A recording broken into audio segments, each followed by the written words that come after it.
get myself pulled back up here.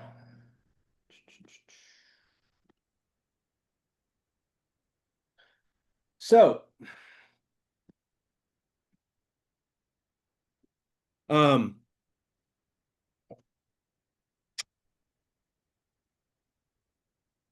I am more and more convinced. We got a lot of experience on this call, and this whole business thing and getting closer to the life that we want. It can feel hard at times. It can feel back and forth, this sort of oscillating between chaos and um, control. And I'm glad we had this discussion last week. It was a framework that Randy Massengale, who was a mentor of myself and Tom and Cal that are on here, going back and looking at how we played sports as kids, the things that we, did as kids. And there's a theme, there's a theme. It's the reason why fundamentals were so ingrained into us as kids. And I just don't think any of that has changed as adults.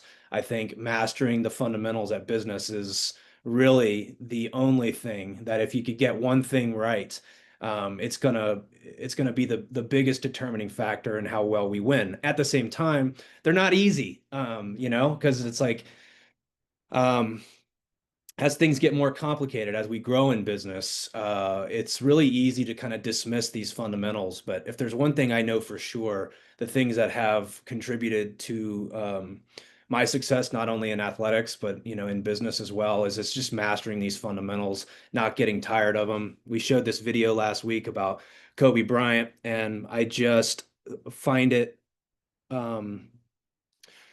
I don't know about you guys, but when I it is that simple. And Kobe said it best. Why do you think I'm the best player in the world? Well, it's because I never got tired of the basics.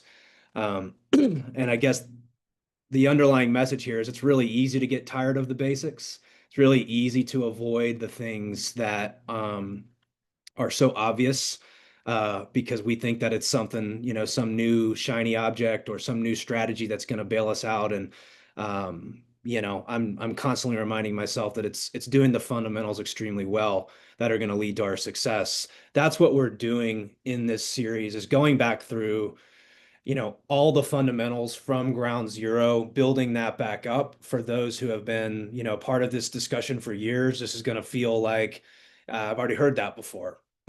For those who are newer to this, you're probably going to feel like I've already heard that before, right? And that's sort of what this group is really centered around. It's not saying a bunch of stuff that we don't already know.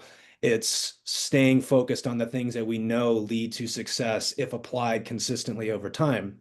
I would summarize everything into really three main categories. Clarity, design, and problem solving, doing those things over and over and over again because nothing good self-perpetuates. Now, I will show this real quick. We are probably a week or two away from publishing our club playbook, which is really compiling all of our frameworks into one cohesive document that outlines all of these frameworks in the order that we believe they should be consumed in. As you can see, it's clarity, design, and problem solving. Although I don't know why that says goal of the club, it should say problem solving. Um, but we're taking and putting all these things in order for everyone. And what we're doing in this series is just walking through it again. Um, and so, with that said, what we talked about last week is the solvable problem, as Dan Nicholson refers to it. I'm starting to kind of refer to it more as creating a winnable game for yourself. It's, just language is important. I personally have a strong resonance for winning. I'm someone who's geared towards like, if we're going to play, I want to play to win. And, we have to go through that process of really defining what that is. And so we threw up this spreadsheet last week, or I shouldn't say spreadsheet, but document. This is the first step. This is a step that's really easy to overlook. Because I think a lot of times we have this floating around in the back of our head, an understanding of what it means to win in our unique situation, because winning looks different for everybody. But what we talked about last week was filling out this form, thinking through things like how much money you want to make, where do you want it, what does it look like to win the financial game? How much money do you need? We talked about priorities because priorities shift and change. And, the other thing I probably don't say enough, but I want to say here is that this is a constantly moving target, and that's okay. That's okay. Um, your priorities are going to change over time. I want to talk about that today. I want to talk about this right here, which is, this phrase I get from Dan Nicholson, which is your macro beliefs. Maybe it came from Nick Peterson, but wealth. Where are we going to put it when we gather it? We talked about this idea of defining a winnable game in these 8 dimensions of balance. So I think it's fair to say that you could give everyone in this room $100 million, but it probably doesn't mean a whole lot if you're out of whack with all these other things like family and spirituality and friends and hobbies, finances, mission, joy, this type of stuff. Um, I also want to take a second to pause because I know we use this phrase 6WU, 6 word update, quite a bit in this group, but those who aren't or are newer to this group, what this is it's really it's a clarity tool. It forces you to be really concise with what your goal is, what the language is, what your understanding, your takeaway is. I find it actually to be fairly challenging to boil your entire winnable game down into 6 words. But the process of clarity is not only just getting clear for yourself, but I think it's also being able to communicate it to others, communicating it to your family, to your friends, to the people who work for you, to the relationships that help you win. If we can't clarify that outside of our own brains, it's really challenging to get the support of others and to get buy-in to these things, right? That's part of what it is to be a leader, is to be really clear, not only in our own head, but it's the practice of being able to communicate that to others. And so that's why I come back to this so often. I don't print this out. Why? Because I did it once and I had scribbles and marked it out like a million times. So it kind of lives in my journal. At the end of the day, play your game. This is meant to be a guide. But this is what I want to go to breakout rooms today and talk about. One, can we clarify what our winnable game is? And two, like, how important is it to clarify a winnable game? It's sort of like this phrase. It's like if you're gonna play to win. Um, right? Like, but what are we winning? You said, what is the 8 dimensions of balance? I only see 7. Is there only 7 there? Ha! There's only 7. I must have had 8 at one point. So maybe it is 7. Thank you, Brandis. Since I see quite a few folks with their cameras off, which is probably because they're moving around, let's just stay here today and open up this discussion. Yeah. Go ahead. Uh, let's talk about the winnable game. And again, we all know this stuff. We all know how important it is to clarify what it is we're trying to accomplish. But I also want to shed light on the fact that, like, doesn't this move over time? Doesn't it start to shift over time? Um, I also want to make a point that, like, it's really difficult to design a business if we don't know what we're trying to accomplish. Um, and so I want to open this up to discussion around how we clarify our winnable game, how we communicate that to others, and what that looks like for each of us. I got some thoughts on this. Um, I want to highlight the clarity portion of that and then re-highlight it, then re-highlight it again, because I'm realizing I don't get close enough to that clarity, almost like a fear of my mind on, which is the opposite from, what is true. I think when you're clarifying your winnable game, do it and know that you can change your mind. You reserve the right to change your mind. That way, at least you'll do it because you're not investing too far into Or I guess just signing up for something that you may change your mind on. It doesn't mean that you have to stick with that.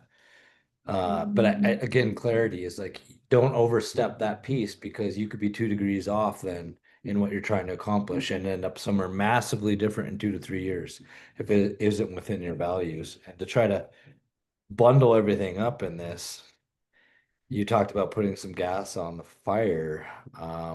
If you don't have your values, if you haven't built that fire to support you, and you have you're violating your values anyway, you're pouring gas on the wrong thing, and that stuff is going to magnify. It's going to just do what gas does. It's going to burn that shit down.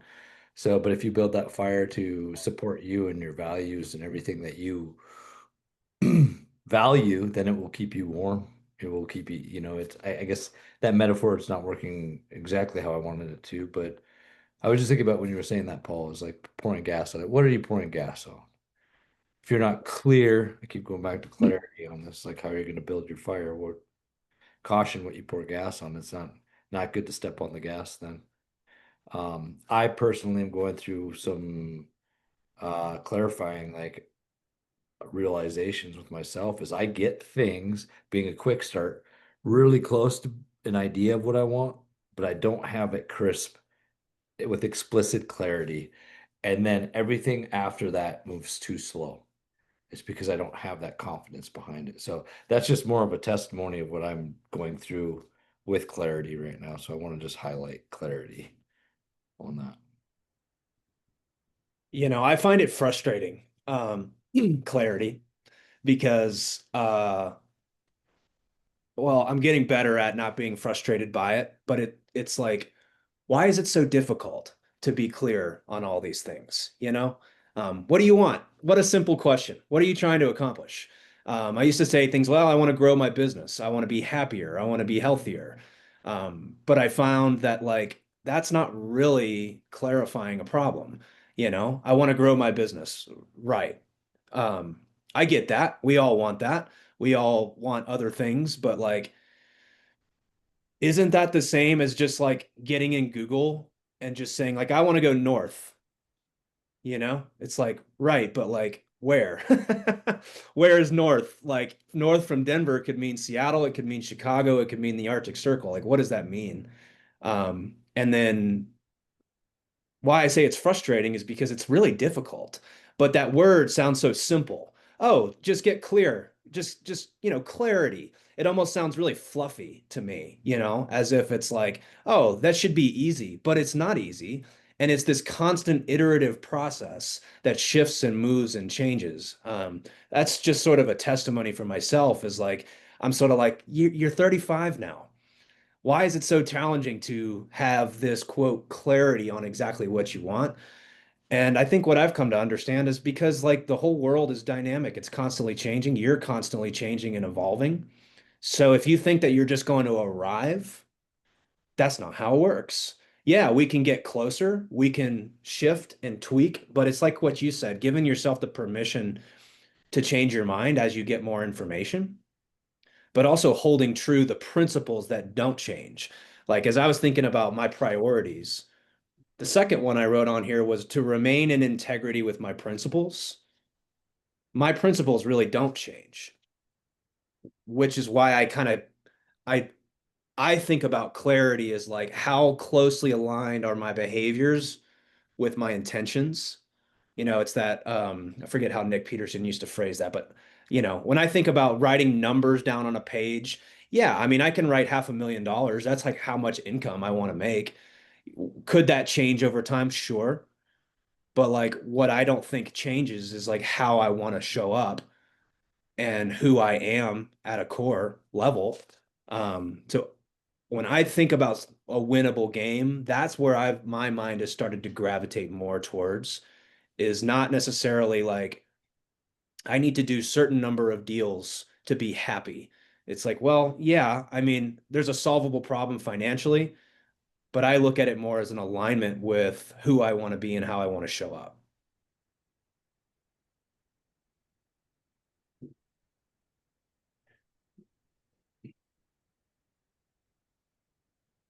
What about you, Dave?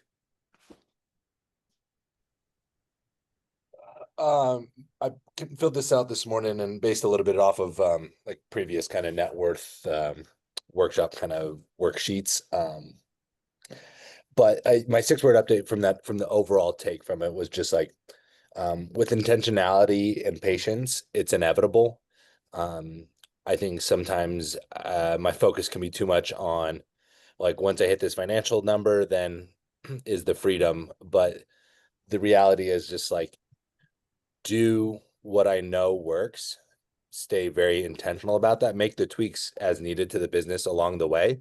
But if I stay intentional to it, then I will make the tweaks and adjust and then stay patient. So, like, both in the way of like, the goal is not just to get there and be done. The goal is to build something that I'm proud of. Um, and along the way, not sacrifice all this time. Like I've got a young kid and like it's the only chance I get with him at every age along the way. And so it's not like just rush to get to this goal and then I'll be free. So it's like stay patient, enjoy what matters now, stay intentional on the things that I know are working, double down, make the adjustments as needed on what's makes sense. And then if I do that, then it's inevitable that I'll reach my goal. It's not in question. And so I don't need to be just hyper like anxious about being at that goal. Just stay in the zone and I'll be where I want to be. I resonate with that very deeply. The 6 word update I wrote was great fundamentals create a great life.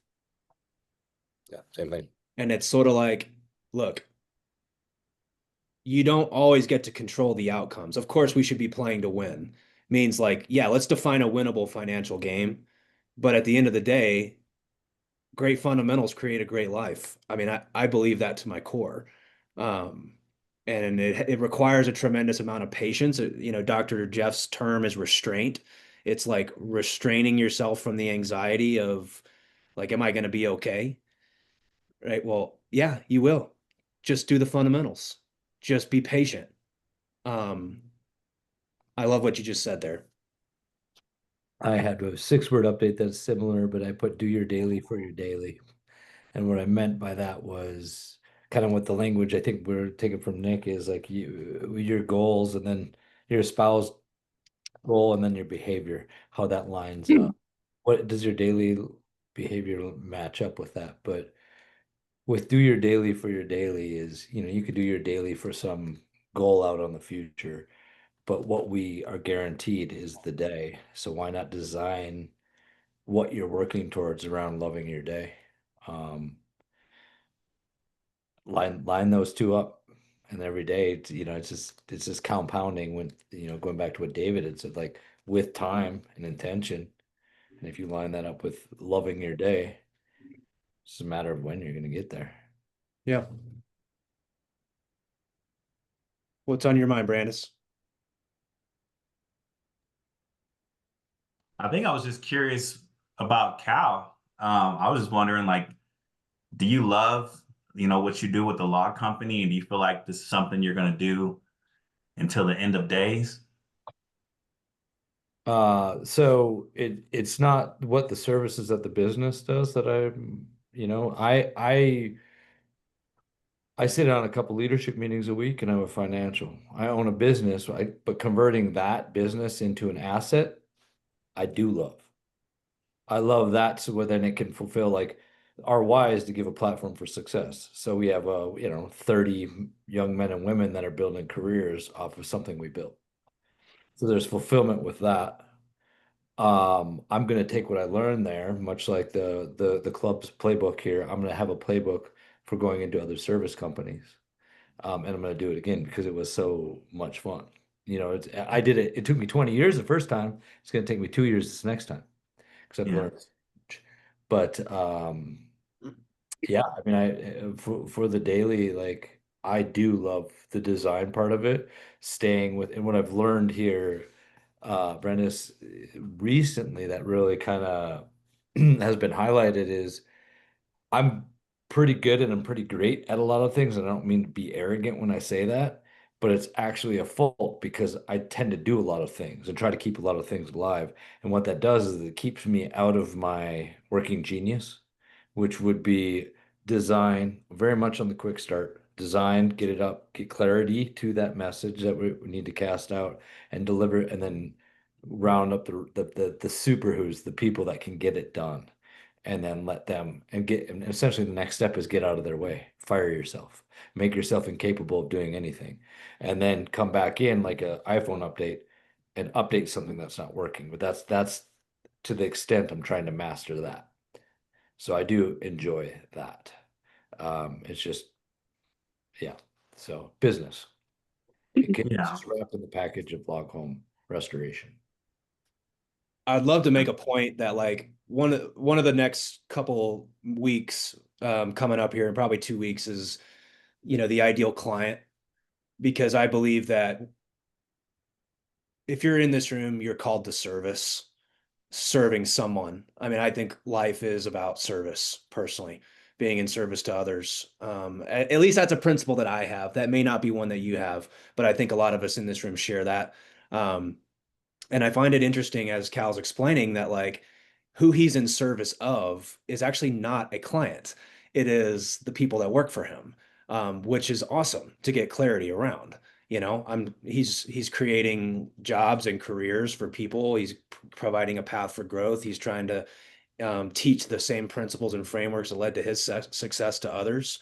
So I think it just goes to show that like the ideal client can also be different for different people. You may have no passion for log homes, but have a passion for leading people into business. I don't know. I thought that was a great share, that like it doesn't always have to be the client. Like for example, in Cal's case, I mean, yeah, he probably has a passion for serving that client, but it has more to do with the people that he's leading.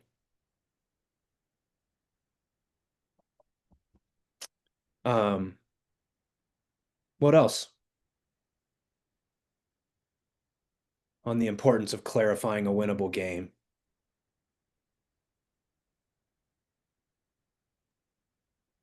Well, I'll say for myself, as last couple of weeks, I've just been working on trying to get better systems. I have a couple of flips going and just, wanting to get better systems, better, ways I can work with the contractors that I'm working with. And but then also saying, okay, I need to go, figure out a new project and working on that, that advertising piece and realizing that I just don't like that part of it. To tell you the truth, I really like flipping houses. Or, I'm really, really interested in continuing to do that on a larger scale. But I think the marketing aspect is something that I'm, for properties. At first I thought it was something I wanted to do, but as I've, spent some time on it, I'm realizing it's just not really what anything that I want to focus on. So I don't know if that's really, I guess I think that's part of, the winnable game, but I think I'm just starting to get clarity on where I want to focus my energy and where I don't want to focus my energy. And also know, ski season's coming up. So Yep. trying to get after a couple, 3 days, at least 2 days a week. So I'm gonna need some extra time. Well, I'm glad you mentioned that, because part of the reason why we go through this, like the idea of a personal winnable game, is because what I find is that most people don't need as much as they think that they need, so let's just use an example. Like say it's $500,000 a year, for example, that we need to figure out how to create, because that will fund the lifestyle that you want. Um, what I also, and I say this very like humbly because I made this mistake. Like I was over engineering what I was doing in business. Like you say you need 500,000, but you're trying to build a, $50 million a year company, for example. Um, it's like, well, what's your average? Like, let's take flipping, for example. If your goal is $500,000, what's the average flip look like? Well, let's say it's 100 grand per flip. Let's just say. So you need five of them. You need five of them.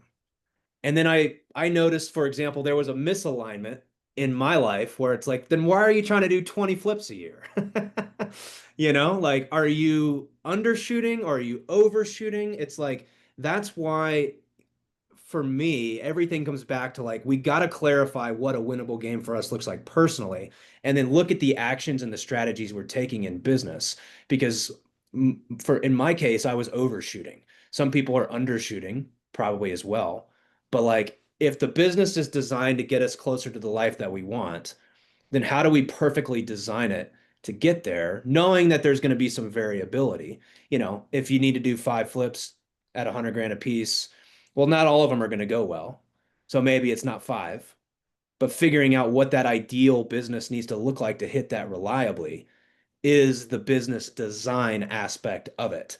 Um, I don't know if anybody has any thoughts on that of like overbuilding or underbuilding or like the business is like misaligned. If we say we want this, but we're doing this, like you might be making it harder on yourself than it needs to be. It might be more simple than you realize. I don't know if anybody has any thoughts on that.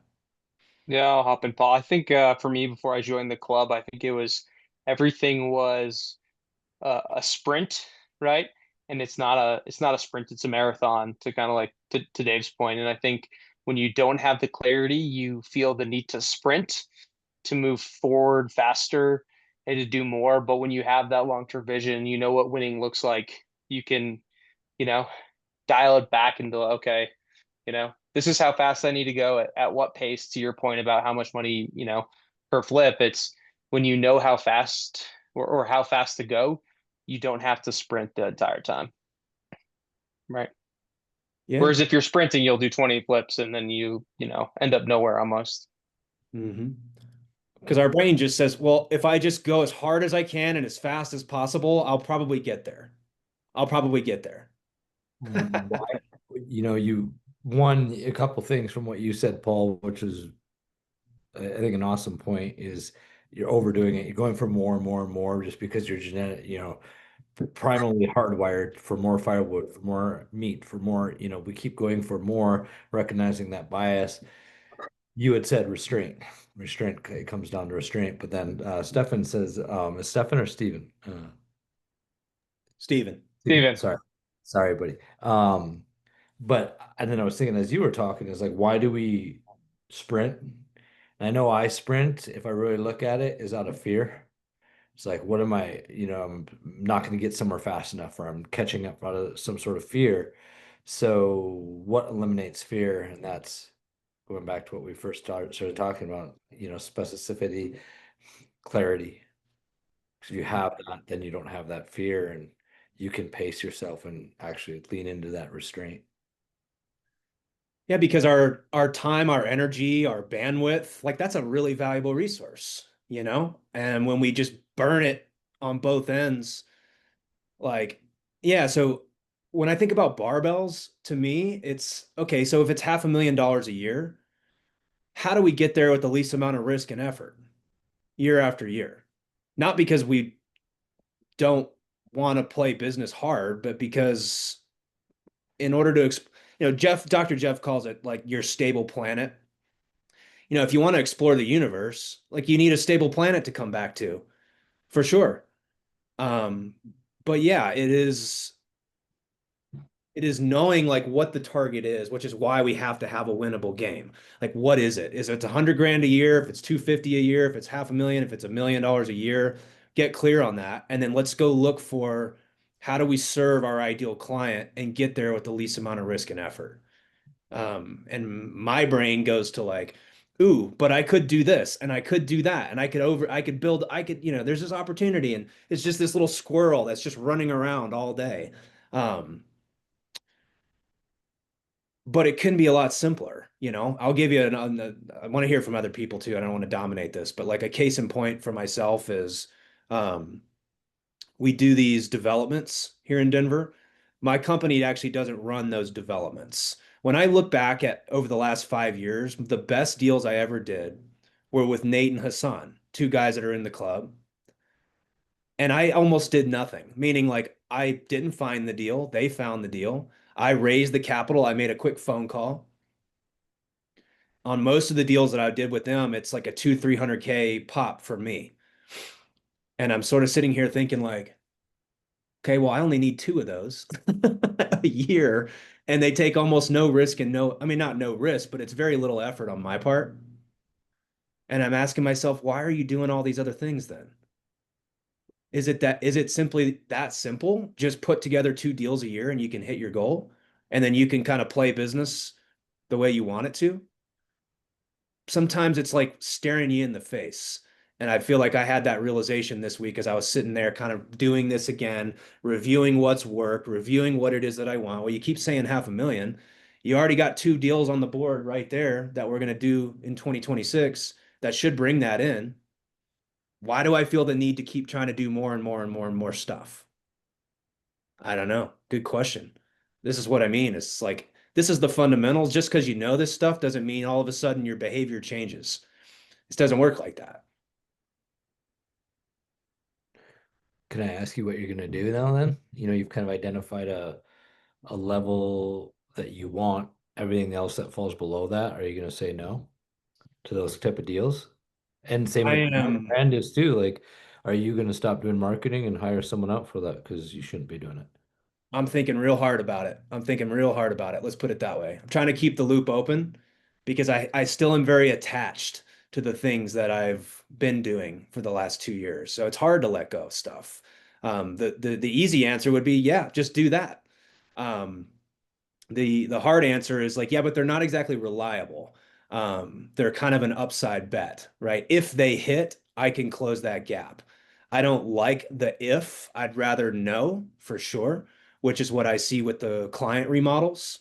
We just picked up another lead. She's texting me right now. It's a house right down the street from one of our flips. It's like a 4,000 square foot home. We'll probably make 100, 150 on that remodel.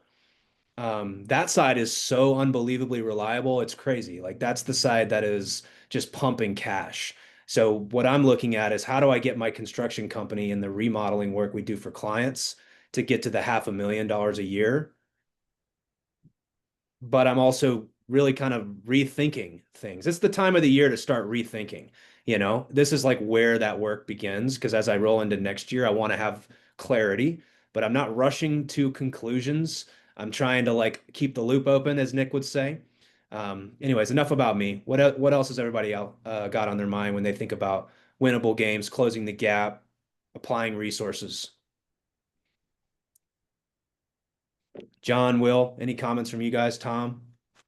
The winnable game, you and I have talked about how I get closer to my goals financially and what kind of jobs I would like to do, specifically identifying not only your ideal client, but who is not your client.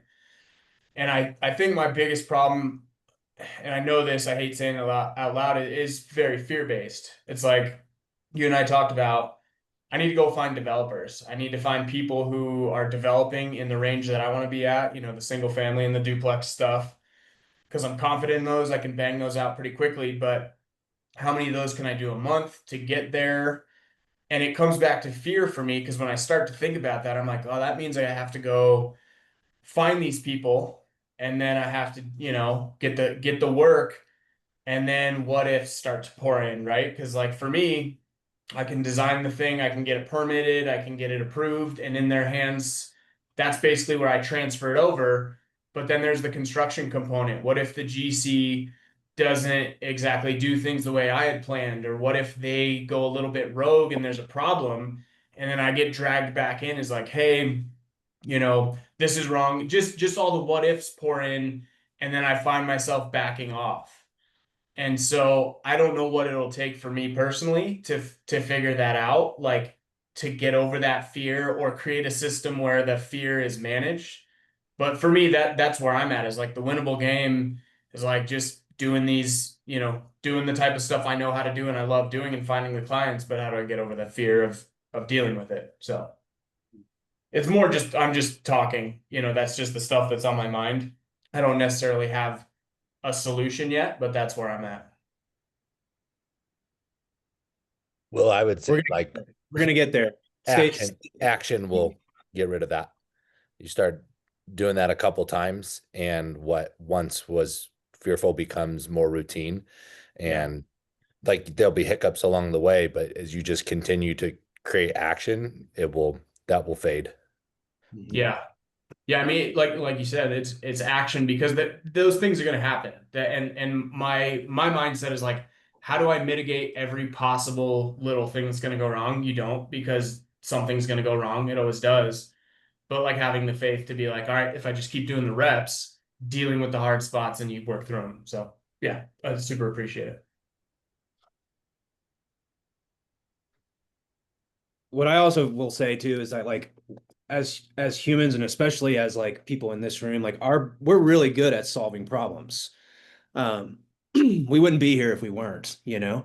Um, and I think we would also agree that if you need to take home 100 grand a year, that's a very different problem to solve than if you need to take home $2 million a year.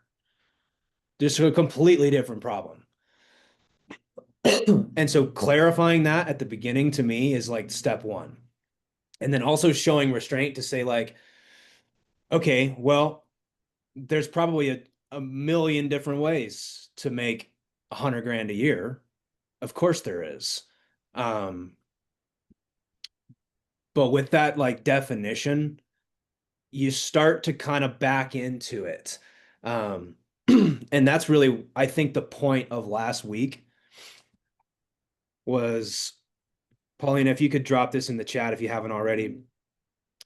But like, let's just start by writing a few of these things down. If your goal is 500,000, I'm just going to use my situation. That's the goal I'm trying to get to year after year. Not because I couldn't live my life on less money. Of course I could. Not because I wouldn't take more money if you gave it to me. Of course I would. But because the actions that I take in business are designed, at least the way I think about it, and how to hit that each year with the least amount of risk and effort. And then your brain starts backing into it. Like, okay, so what is my average client worth? You know, in your case, Will, what is your average client worth? You know, you told me your goal was 300 grand. So like, how many clients do we need to get there? And then your Yeah, brain starts solving that problem. right. Going, yeah, back, like you said, backing into it. Yeah. Yep. And, you know, the reliable side of the barbell is like, how do we get there with the least amount of risk and effort? You know, so if the goal starts becoming, well, I need 30 clients at 10 grand a piece because that's my average client size. Okay, great. We need to figure out how to get 30 clients. And it just starts drilling down and drilling down and drilling down. And, you know, I think that's like the point of having a personal winnable game and then designing the business so that we hit it reliably and we set ourselves up. You know, I think about John Gardapi, for example. We've been doing this accountability group. First question I want, you know, I ask anybody is like, what are we doing? What are we trying to accomplish? If the answer is just, I want to grow my business, well, I don't, that is like very much undefined. Grow your business to what? And why? You know? Um, Plenty of good reasons to grow a business, but like, what's the target? You know, I'm just, my engineering brain goes into like, we can't solve for, I want to grow my business, like to where? And how do we know we're getting closer? And again, it doesn't mean that it won't change. Like, I have no problem with lifestyle creep if that's what you want. You know, if you decide that, you know what, I want a bigger house.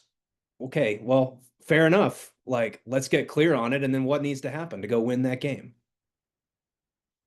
I don't know. So there's this like delicate balance in my mind of being able to give yourself permission to change your mind, but also putting down a target to aim at. Like we got to have a target to aim at. And if the answer is I'm still not sure, that's okay too. Keep the loop open. But like don't go taking a ton of action until we have clarity on where we're headed. I shouldn't say taking a ton of action. What I mean is we're going to talk about the soft offense a little bit today because the idea is like sometimes when the answer isn't clear, it's not to just sit behind a desk and think. It's like go do because action organizes. It's like what Dave said. Like that's what Dr. Jeff calls a soft offense. Anyways, winnable game. We got to have it. If we're going to play, let's play to win. But winning looks different to everybody. And winning is going to change for everybody, especially as a lot of us are going through these phases of our life where, like, Steven just had a baby. I can almost guarantee the way he's thinking about what he wants now is different than what it was a year ago. Okay, great. Like, that's not a problem. It just needs to be clarified. And so, with that said, if you haven't done this work, just remember that this isn't a checkbox. Like, what I love about this group is I get the opportunity to think about this at a minimum of monthly. I have to revisit this stuff because I'm like in a position where I'm forced to clarify it. But I would like challenge everybody to just remember that this isn't something that's optional, in my opinion. It's like a requirement, and it's the first fundamental of good business leadership is not only like, can you clarify this for yourself, but can you communicate it to others? So with that said, does anybody have any thing else they'd like to add to this conversation today, or they need any additional clarification or want to talk through anything else before I move on?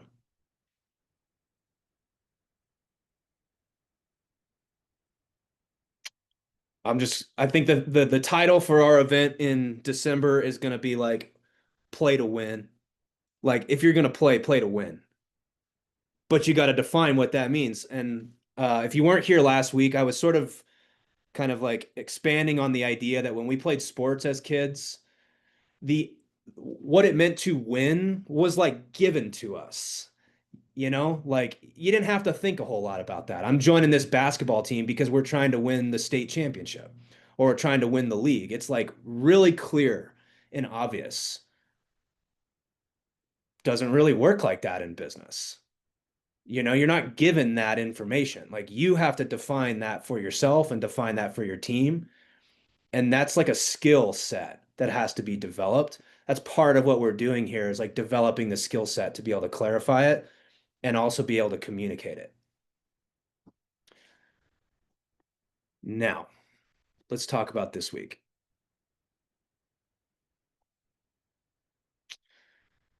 Because this is all about mastering the fundamentals. And if this isn't a fundamental, I don't know what is. Like, one of the fundamentals to life and business is clarifying what it is you want and what you're trying to accomplish. We got to get really, really good at that. And we're practicing that right now. I got this quote from the CCA. Still have all my notes for CCA, and I found this one. And I really like it. This is Michael Dell, was the founder of Dell. He says, you don't have to be a genius or a visionary or even a college graduate to be successful. You just need a framework and a dream. I agree with that. I couldn't agree with that more, you know? Um, and as I say here, if you're going to play to win. Paul Sparks and probably a bunch of other people too. None of the stuff we share here is new information. We all know this shit. It's just about mastering it and not getting bored with it. And I always have a conversation with Dr. Jeff before this meeting, and I'm always appreciative of that because he just reminds me, he's like, your brain, the human mindset, which we're going to cover in this series, human mindset versus champion's mind. It's this little card that I carry around in my wallet everywhere. It's this little piece of paper that I keep next to my desk. The human mindset's a tricky one, and you can't turn it off. It's that like human part of you that has fear, that has anxieties. And I don't know about you, but it says this to me that like it can't be this simple. But like one of the benefits I have is a perspective of working with a coach who's led some of the best business owners in the world, some of the top athletes to win Olympic golds. And he's like, that's the thing though. It is that simple. It is that simple. And the people who win, they get it and they just do it over and over and over. And he said this to me this morning. He said, you want to make sure you communicate this to everyone in your group. Like, beware of the phrase, I already know that stuff. That's the thing. Yeah, I know we already know this stuff. Kobe Bryant knows how to dribble. He knows how to pass and he knows how to do defensive slides. Why did he do it every single day for 35 years? Is because it's the same stuff over and over.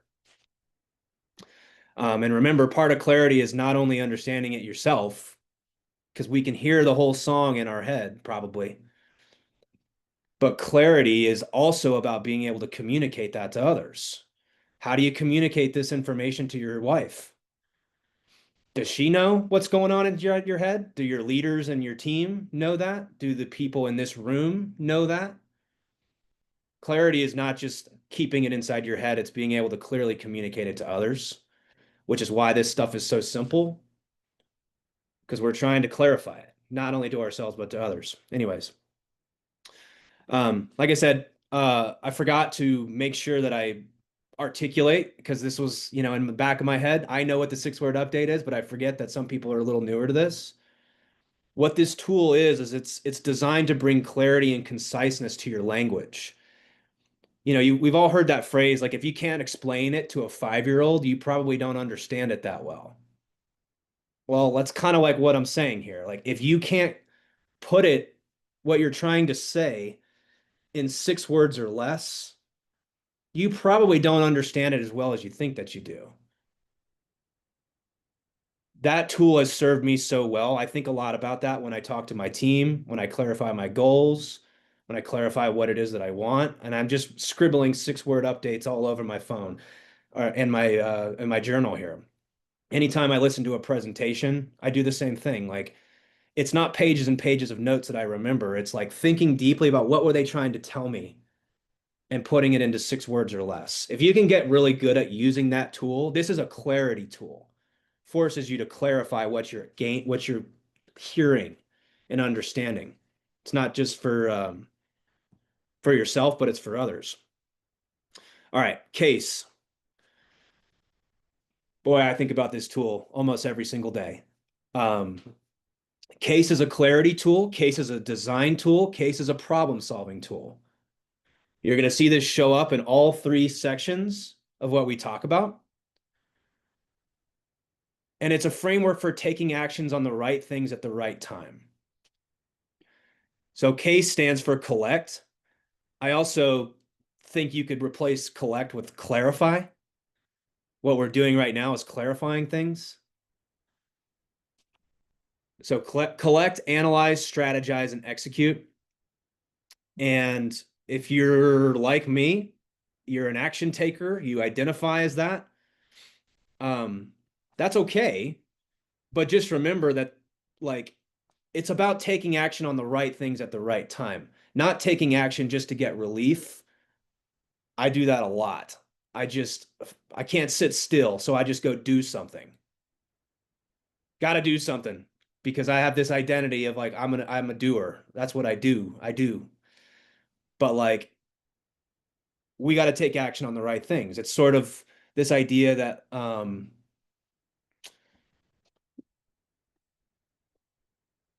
it goes around and around and around and around. And so the question I would ask this week is, like, where have you violated this in the past? You're taking action. You're great at taking action. But then in hindsight, you look back and it's like, well, I actually didn't have the information that I needed. What we're doing in this current discussion with the solvable problem is collecting information so that then we can kind of analyze, what is our business designed to do? Like, is our business actually designed to help us get closer to the life that we want? Or are we just doing stuff because we've lived here the entire time? So again, you're going to see case show up in the clarity section, in the design section, and also in the problem solving section. Like, you want to solve a problem. Great. Let's go collect some information. So we used to have this phrase that we would say, like, have you made your case? So you want to do something. You want to hire somebody else. You want to start a new market. You want to drop something you're doing and you want to move into something else. Okay, that sounds like a good strategy, but show me the data. Show me why you believe that to be true. Okay. So anyways, this is a very robust framework, but I ask myself like this question all the time, like, am I violating case here? Am I actually taking action on information that I have or information that I'm just making up in my head? Like I got a feeling, I don't know about you guys, but like I ran my business on my gut for a really long time. This is how I feel, so this is what I'm going to do. But like feelings can be misleading. They can be. Sometimes they can be right, but I don't know if I would call them like super reliable. It's like, where's the data? That's the thing about case. So you're building a business, great, but like what kind of business do we need to build? What do we actually want? That's case. And the soft offense, or like as I referred to this as like playing Jenga, is also a way to go collect information. So it's like I've heard Alex Hormozy say this too. If you're deciding on two paths, what should I go, this way or this way? Well, if you can go out and actually like instead of sitting behind a computer and trying to like collect all this information behind a computer, if you can go out and actually try both routes in the same amount of time with like minimal consequences, then it's better to just go out and do that. Just go do it. But I'm not a big fan of burning the boats until we're clear on the right direction. And that's why I sort of use the analogy of Jenga, because it's like you'd be a really bad Jenga player if you just walked up to a big board of Jenga and you're like, that's the one, bam, you just mash at it. That's not how you play Jenga. You kind of go and you tap on different blocks. You're looking for the one that's loose. That's a soft offense. That's what Jeff refers to as a soft offense. So when the path forward is not clear, bias action through a soft offense is how Jeff explains this to me. But like the people who are telling you to burn the boats before we've kind of collected the information and verified that we are heading in the right direction are probably trying to sell you something. you know? Yeah, of course they want you to burn the boats because now you have no options. I'd rather keep my options open at the beginning, but bias action through a soft offense. Hopefully that makes sense. I'm sure most of you have heard me talk about this before, but this has served me really well. Like if you don't know and you need to collect information by actually engaging with the field, then go do that. That's the same thing as collecting.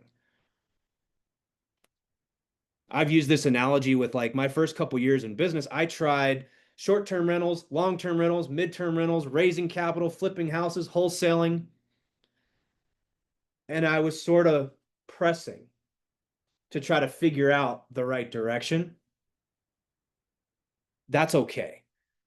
It's just like don't put all your chips in the middle of the table because now you have no chips. If it doesn't work out and it's unclear and it didn't work, well, you risk blowing up. That's the soft offense. Lastly is ATIMER. Again, if you've been in this group for any amount of time, you've probably heard me talk about ATIMER. This is a framework for describing the different currencies we have available to us. Because oftentimes I have at least a tendency to see things through one lens. But ATIMER stands for attention.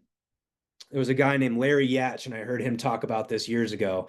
And he was a Navy SEAL, but he talked about how he said attention was the most valuable currency. You could think of attention as like, Steve Trang, for example, he does that podcast, not because he makes a ton of money, but because he gets a lot of eyeballs and ears. It's attention that he's getting. You can also think about attention as like what you're paying attention to. My phone, for example, pinging me. I don't know about you, but I've turned off pretty much all notifications on my phone except for phone calls and texts. I sit down with my wife at home and her phone is just bing, bing, bing, bing all night long. Like, how can you live your life like this? Like your attention is just being pulled constantly from all these different places. attention is a very valuable currency. What you're paying attention to, right? I think about it like that. Time's an easy one. We understand time as a currency. But how about impact or influence? Like, I know a lot of people who do what they do, not because of the money that they make, but because they're making an impact in people's lives. That's how they're being paid, you know? So you got to ask yourself, like, it's okay to being paid in the currency of impact or influence if that's what you want more of. Money's a currency. I love what Jim Rohn says about this. He says we start with money because you can count it. It's easy to count. And I can appreciate that. Money's easy because we can count it. A lot of these others are a little harder to measure, right? Like your energy. I don't know about you, but there's certain things that just absolutely drain me. I know that like I get drained by being in an operational seat. I'm a salesperson at heart. I like to sell. I like to talk big ideas. And so I'm trying to design my business where I can stay in that seat, but I also understand that at times, like I've got to trade my energy for other things. So it's stuff that lights you up and stuff that drains you, you know, working out, eating healthy. These are things that can give you energy. We got to just kind of get clear on those things. And then of course, relationships. Tom knows this. If you're in this group, you probably know this. This is my most valuable currency, and it has been ever since I was little. Like, and what I mean by that is that when I optimize my businesses for relationships, I get all these other currencies for free, seemingly for free. And what I've noticed is that everybody kind of has a lever somewhere. Yours might be with time, yours might be with money. You know, you make a lot of money, you can make a big impact with that money. You can trade that currency for another. All these currencies are traded for other currencies. You might be spending your time and your energy and your attention to make money, and that's fine. You might be at a different place where you have plenty of money and time, and you want to use it to build better relationships. You know, you want to be able to take your kids to all the baseball practices and all that stuff. But the next step in the clarification process is like, let's boil it down to like, what currencies are you trying to get more of? Because at different phases, you might be trying to optimize for different things. And then what currencies do you have to spend? And let me just put it this way, spending or like kind of like I struggled, I think, for a long time with relationships, like spending my relationships, if that makes sense, like leveraging my relationships to make more money, for example, because I'm also at a phase of my life where money is a valuable currency to me. I'm trying to solve that problem for my family consistently. And it's not typically by trading more energy and time. It's typically by drawing on the debt that I've put into my relationships. Pick up the phone and call somebody, ask them for a favor, whatever. I'm just kind of using that as an example. But I would highly encourage you to start thinking about winnable games through the context of multiple currencies that exist. It's obviously not just about money. But what are you actually trying to get more of right now? Are you trying to buy back more time? Then great. What are you willing to trade for that? Because if you got plenty of money, I can show you an easy way to buy more time. But like we got to take an inventory on these things. This is part about kind of figuring out where we are and what we're trying to accomplish. So the journaling questions I put up here, and I know I'm running over, I'm going to wrap this up. So where have you violated case or had a tendency to violate case? And I'll tell you right now, if you don't have a clear winnable game, you're violating case right now. That's okay, but like let's go fix it. Let's go back and get the clarity. What currencies are you trying to get more of? What currencies do you have to spend? I'm going to recap. If you don't You don't have to be a genius or a visionary or even a college graduate to be successful. You just need a framework and a dream. I hope that's clear through this message. Like, this isn't complicated. This isn't, advanced calculus or something like that. It's just simple frameworks. This is the stuff that leads to winning, because if you're going to play to win. Let's just define what it is we're trying to win at. Beware, because this stuff sounds simple. Your brain's going to try to tell you it can't be that simple. It is. Even the best in the world, they just do this stuff over and over and over again. The 6-word update, it's a tool designed to bring clarity and conciseness to your language. The more you use that, the better you'll get at this practice of clarification. Use it often. The case framework is designed to be used at all times. Like, you want to do something. Great. Like, do I have the information that I can look at yet? If I don't, go get it. Go get it first. A soft offense and using that kind of Django approach when the path forward is not clear. So I'm thinking about shifting my business over completely to this one thing. Great. Like, let's go collect some information and verify we're heading in the right direction. That's a fantastic place to use a soft offense. And then ATIMER, I just love this framework because of its simplicity, but also its depth. These currencies are valuable currencies. We just got to clarify what it is we want more of and what we're willing to spend. That's what I got for today. And I know your attention is an extremely valuable currency to you. So thank you for your attention and your time. And we're going to keep working through this. See you guys next week. Take care. Thank you. Thank you, Paul. Thank you. Appreciate you. Thanks, Paul.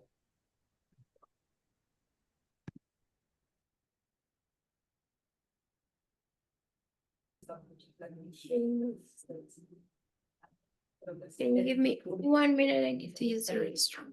I'm going to do the same.